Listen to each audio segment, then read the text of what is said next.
Hi, blessings today, and I want to bless whoever would be looking at this. This is a discussion, a talk to him. Again, on the topic, as you would see, risk and rewards, vegetarianism, things that you should know, and things that you should be very well aware of when you are making a decision in terms of diet and lifestyle changes. In my case here, I'm doing this too as a reminder, and it may serve to remind some of us that we are living beings who need nutrition. We are also living beings who need to become consciously aware, to raise our awareness in this time of the age of light, or the age of the Aquarian age, as some would say.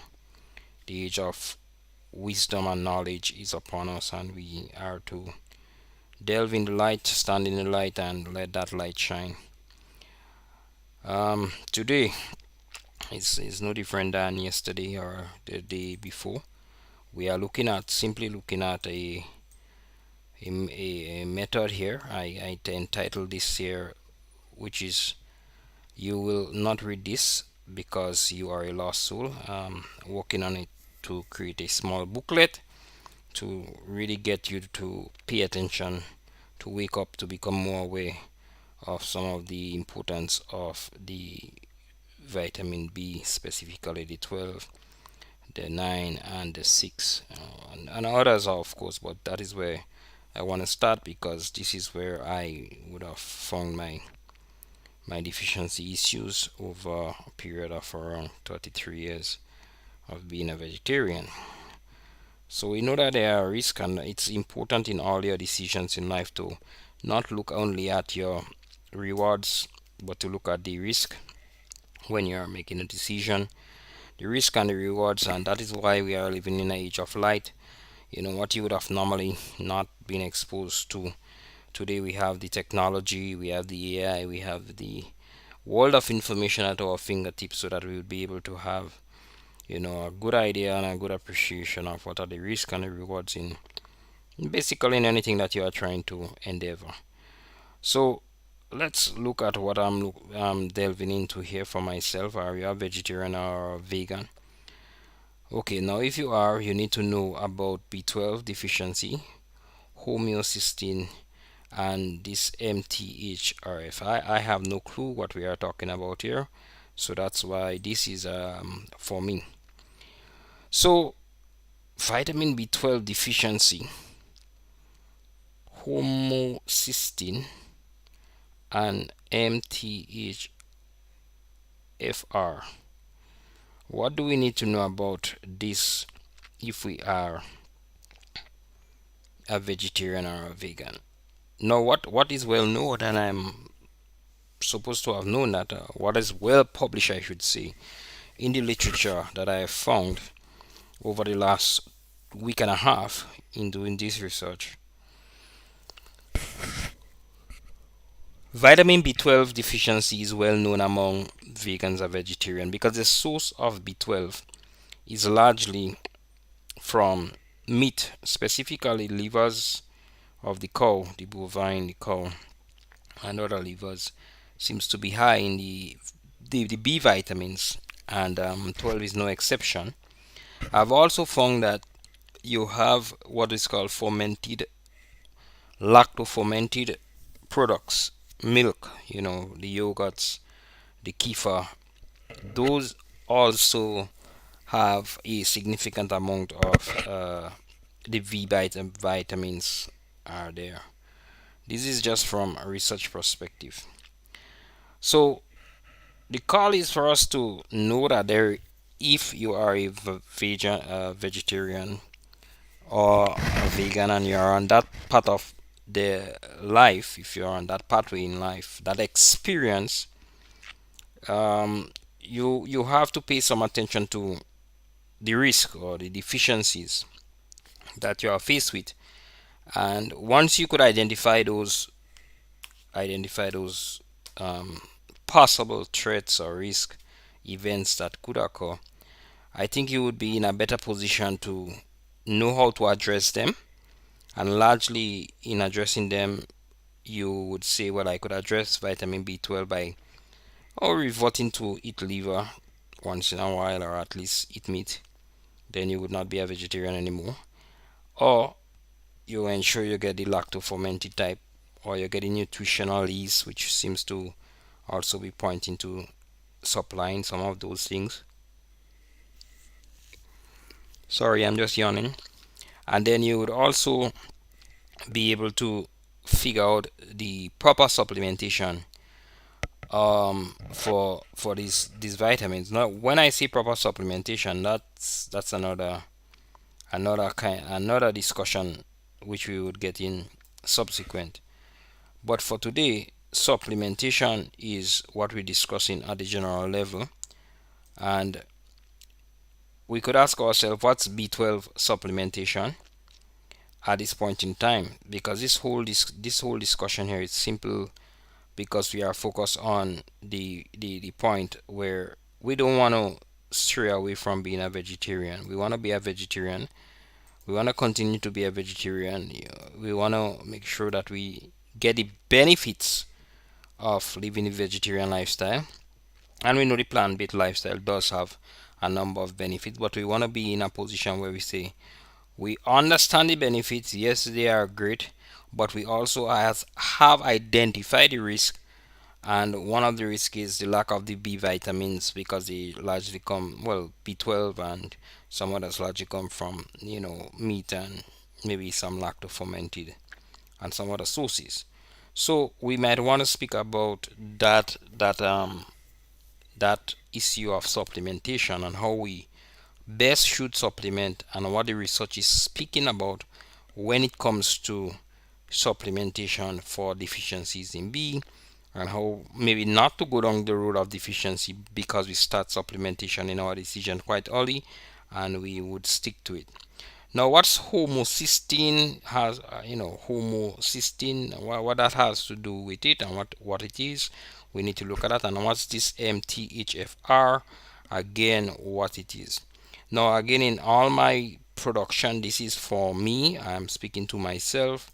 So I am asking myself to sit and do my research. This should be your own research. Do your own research? So this here should be corrected to do your own research, but I'm speaking to myself, so the research is ongoing. So what I'm saying here is I found in my research that there is enough evidence to underscore the vegetarian diet being very very beneficial to reduce risk for heart disease and various cancers, not in my case, and to protect against other chronic degenerative diseases. We all know that, and that's the statement of benefits from the vegan or vegetarian lifestyle in a nutshell.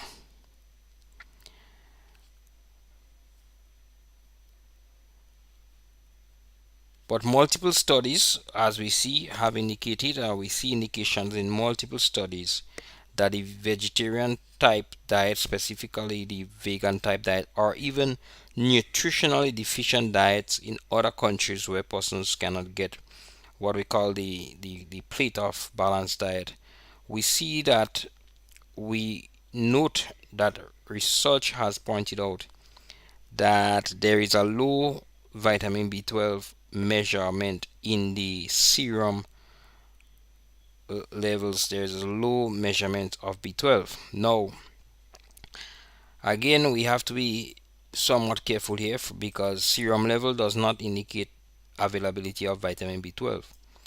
Um, the bioavailable B12 is really the functional one. That's what's being used at the cellular level, whereas the serum level might be at the blood level. So this is an indication here saying, okay, you have low serum level of B12. It's in the blood, but you still might have B12 at the cellular level.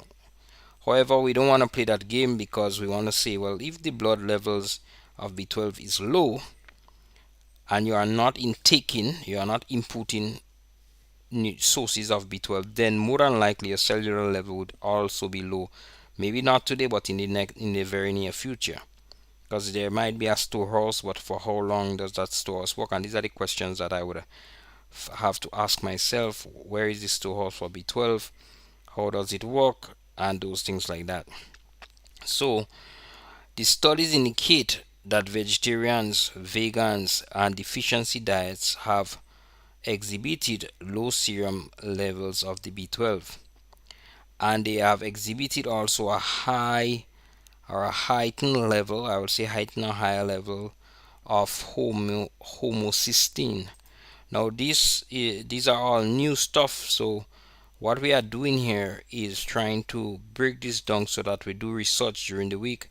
As indicated, we do our own research and we find that information. We find out what's homocysteine, how it works, what is the cost for the body when you have lots of homocysteine. For example, this higher level of homocysteine concentration in your non-vegetarian counterparts as compared to your vegetarian counterparts. So they are seeing two issues here from multiple studies.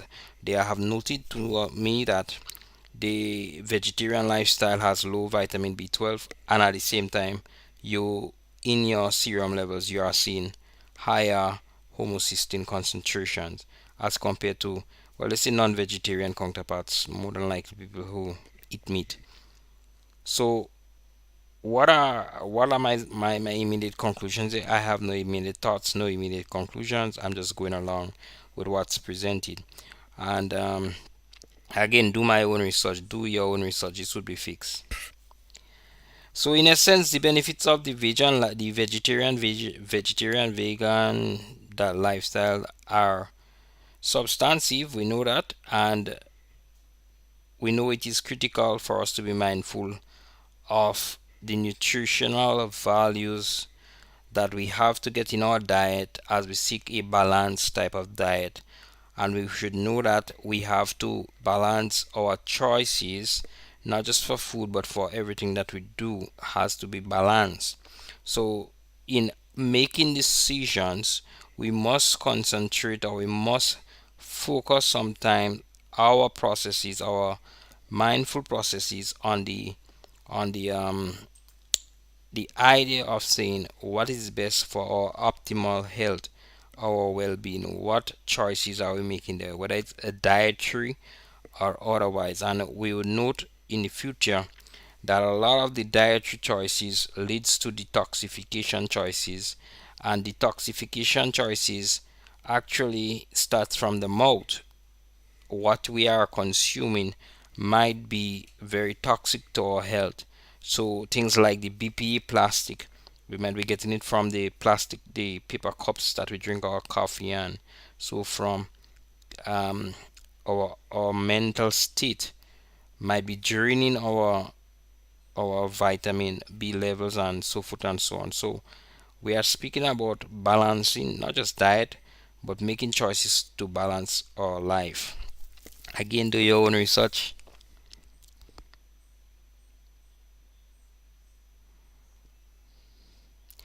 So this statement I have here is one of critical importance for me because it says while the majority of vegans are well informed, I was not well informed about this statement here. While the majority of vegans are well informed about the exclusive presence of VB12 in animal food, not everyone fully grasps the critical importance of B12 in maintaining their overall health.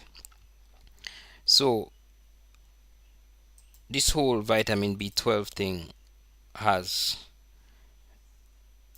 has not been on my radar, but it seems to be very well known by persons who are um, vegetarians that they do lack, or they would have a lack of vitamin B12 because it is highly found in the animal foods, beef liver and other type of liver and meats, whereas it is not found in plant-based foods. I know there are fortified foods and so forth and so on. We'll get into that later. But the point here is that your awareness of knowing that vitamin B12 is not found in animal food is just tip of the iceberg. There is a greater importance for B12, and it's that is what we need to understand. Why is B12 so important for our health?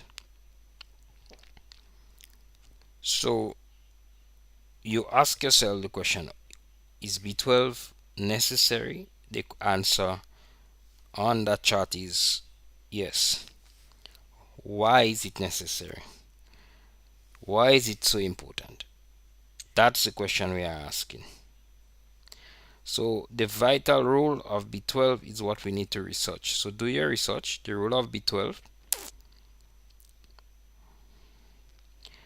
So what I see so far is that B12 is important in energy production.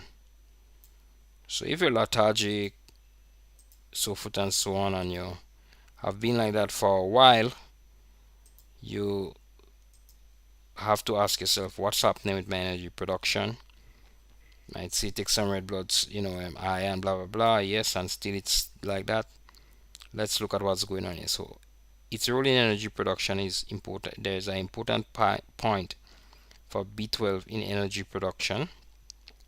There is another important point that B12 is necessary for red blood cells formation. This whole cycle of red blood cells formation. So the formation of red blood cells, and of course we know there are scientific terms for those things, but that's beyond the point. This is just a discussion with me. I'll get to the point where we look at that. For the synthesis of fatty acids, the synthesis of fatty acids, I'll look at that one in the upcoming week, whatever synthesis of fatty acids would mean.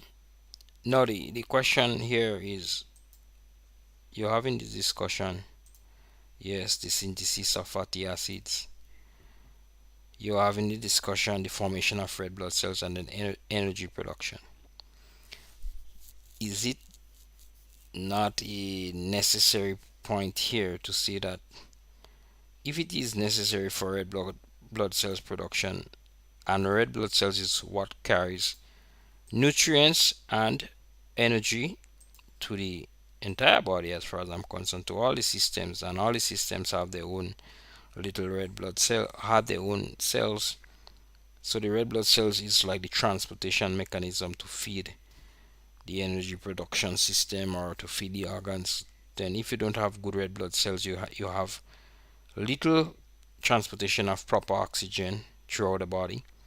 Then you would feel lethargic, your energy would be down, and most of all you won't be producing the ATP for the at the cellular level.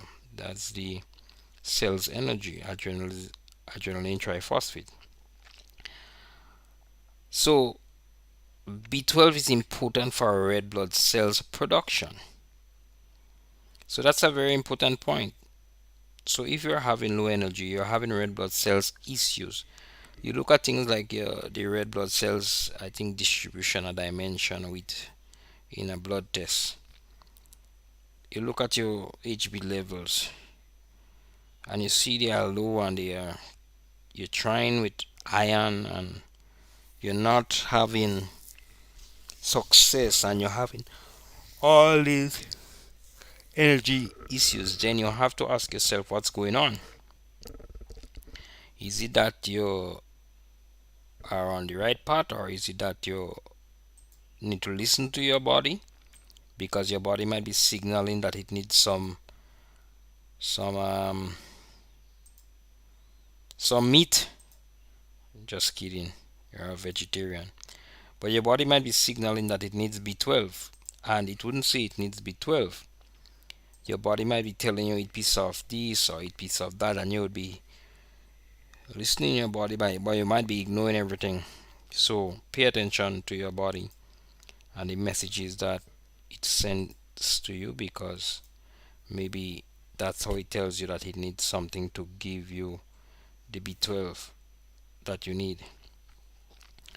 What we see here is that B12 works very close with B9, which is folate. and we will have a whole discussion on folate, as we sometimes get confused that the word folate is not folic acid. Folate is the natural form. The natural form of B9 is folate, and the synthetic version is folic acid, which we have to be very careful with because it is synthetic.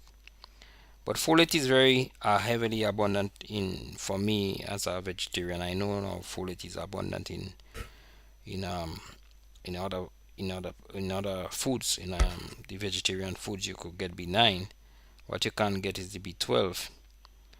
So we know that they work closely to make the red blood cells, right? And we know that the red blood cells carry oxygen to all parts of the body. So B12 and B9 are co-partners in their activity and their actions, and so having a very good understanding of these two B vitamins, B9 and B12, is critical for the overall success in creating red blood cells throughout the human system. In my case, the human body, my machinery, my vehicle. And what is my point here to this notice? My human vehicle gives me the opportunity, or gives me the soul the opportunity to experience life, to travel from point A to point B. It is my vehicle. So I use my human vehicle to move about the place. And when my human vehicle is down, or we say sick, that's when I start realizing that, hey, you don't get the best experience. You don't want your human vehicle to be down. You want your human vehicle to be in the best functional state with great energy, or greatest energy. I have the greatest energy production system. I have the greatest red blood cells. I could synthesize fat. I'm carrying oxygen to all parts of my body, so I could have a great experience at any time that I need to. And therefore, this is important to know: red blood cells, energy, sleep, all these things are tied, linked closely together.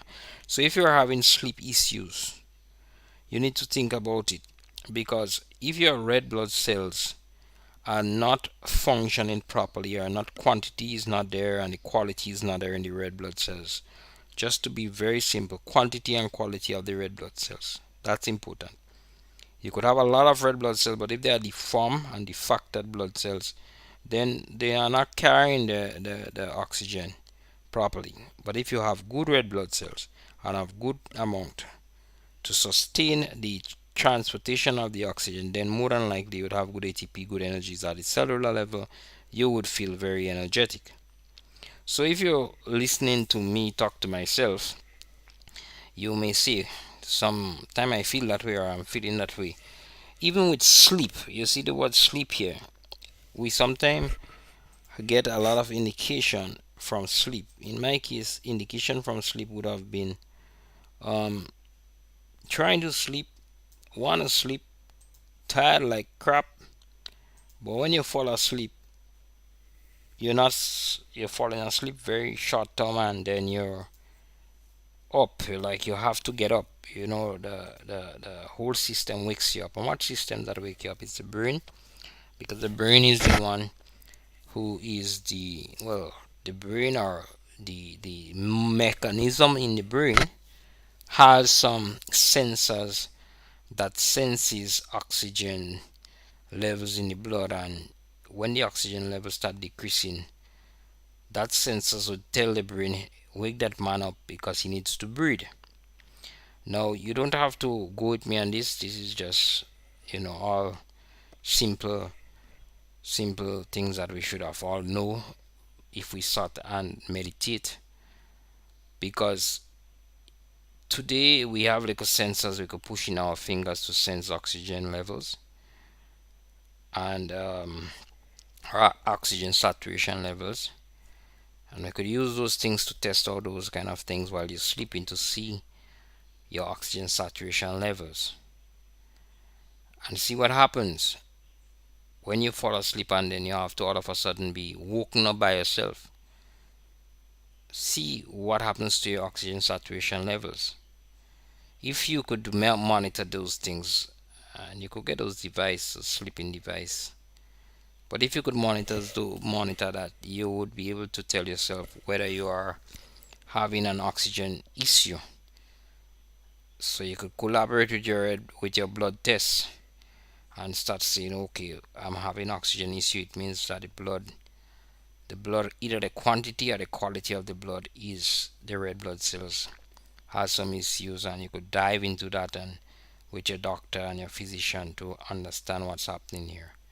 But what we are seeing is B12, B9 co-partners in the blood cells, in the red blood cells formation, and we know the importance of that. So I want to thank you for spending time today reviewing this with him, and we'll see you in the future as we continue to do our own research.